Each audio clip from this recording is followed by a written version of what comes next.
याचा अर्थ असा नाही की असं काहीतरी घडावं हे अपेक्षित नाही. आलं लक्षात?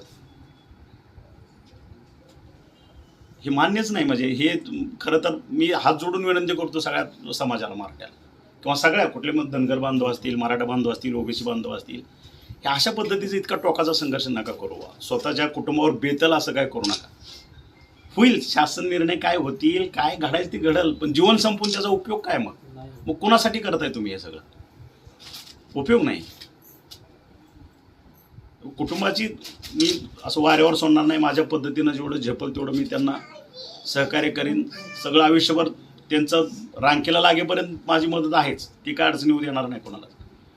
पण ह्याचा अर्थ असा होऊ नये की मग चला असं केलं की टोकाची भूमिका, ह्याचं टोकाची भूमिका, त्यानं टोकाची भूमिका. निष्पन्न काय ह्याच्यात? काहीच नाही ना. तेवढं फक्त होऊ देऊ नका. सगळ्यांनी जिथं जिथं आपले